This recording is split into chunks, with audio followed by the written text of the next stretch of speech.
Do you want to be rich? Well, how rich? What does it take to join the ranks of the top 1% in the world? Now, understand that when it comes to financial wealth is not measured by revenue or profit for business people. It's not measured in income for people who have a salary. It's measured by net worth, what you actually own. Once you remove all your liabilities, what do you need to own in terms of net worth to rank in the 1% of the world population?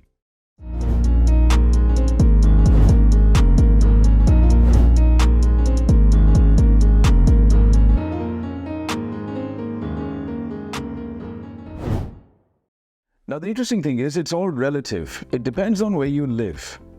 If you live in a particular country, the 1% in that country are going to be different from the 1% in another country.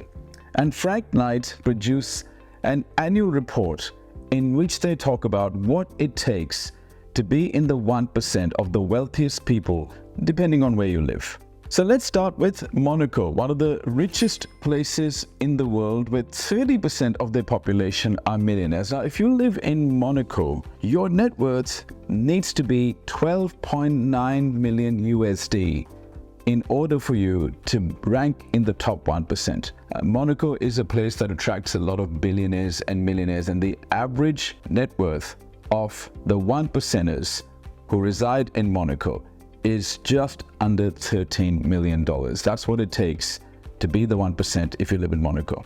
If you live in Luxembourg, which is also a very wealthy place full of millionaires and billionaires, your net worth needs to be around 10.8 million USD in order for you to consider yourself to be in the 1%ers in Luxembourg.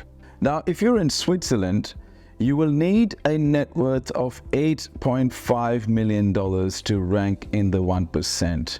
So the net worth again is made up of your assets minus liabilities, and your total assets, once you deduct the value of your liabilities, will need to be about 8.5 million. If you live in Switzerland, which has got a very high standard of living, you need about 8.5 million in net worth to rank amongst the top 1%. Now, if you live in the United States, which is also one of the wealthiest countries in the world, actually, if you really think about it, the United States produces the highest number of millionaires across the planet. Well, what net worth do you need to be in order to rank in the top 1% in the US? It's 5.8 million. If you want to rank in the top 1% of the United States, it's 5.8 million.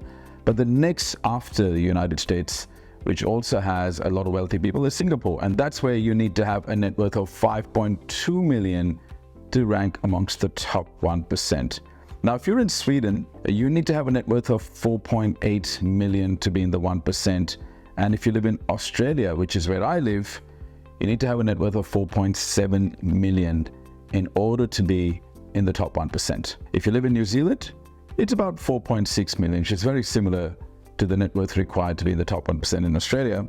And if you're in Ireland, it needs to be about 4.3 million for you to be categorized in the top 1% of wealthy people in that country. If you're in Germany, it's about 3.4 million. In France, it's 3.3 million. And in Hong Kong, it is about 3.1 million, very similar to the United Kingdom. So in the United Kingdom and in Hong Kong, you will need to have a net worth of just over $3 million US for you to be considered in the top 1%. Now, if you live in Italy, it's about 2.5 million. Same in Spain, 2.5 million. Japan is about 2 million. And if you're in China, your net worth needs to be 1.1 million US for you to be considered in the top 1% of Chinese. Now, the last country, which is also one of the fastest growing economies in the world, is India. How much do you need? What kind of net worth do you need to be in the top 1% of Indians when it comes to net worth? 1.5 crores, which is about 175,000 US dollars. So it's not a lot, but if your net worth is 175,000 US dollars, you are in the top 1% of wealthy people in India. Now, you need to understand that the wealth disparity is huge. I don't know if you know this, but 2% of wealth is actually shared amongst the bottom 50% of the world population. And so the 98% is then distributed amongst the top 50%. So the wealth disparity does exist, But the fact is that those who are financially ambitious, financially literate, those who understand how to manage risk, who have the psychology of wealth, and those who have a good plan, it is very plausible for a lot of people across the world to be in the 1%. But it does require financial ambition, it requires a plan, it requires a strategy, and it requires, interest in making money and wealth. Why is it that the bottom 50% of the world population share 2% of financial wealth? I mean, I believe that a lot of the times people are not even aiming for financial wealth. And I think it comes from a lot of people's negative beliefs around money and wealth. I have seen this again in social media when I talk about the value of financial responsibility, and I talk about the fact that it is incredibly smart to actually aim for a financial net worth, because at some point we all have to stop working, and when we stop working, the only thing that we can do to sustain our lifestyle is to rely on the money that we've already built, which is our nest egg or our wealth.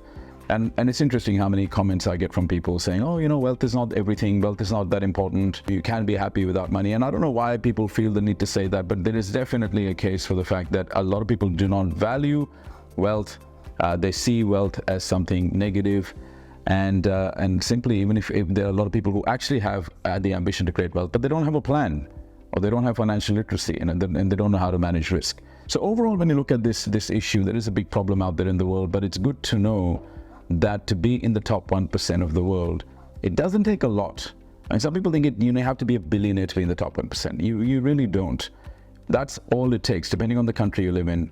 It ranges from anywhere from $175,000 up to sort of $15 million to be in the top 1%, depending on where you live. So the question is, what are you doing about your own financial situation? Are you somebody who has a plan? Are you financially ambitious? Do you understand that there is a big difference in how much money you make versus how much money you keep? Are you investing? Are you managing risk?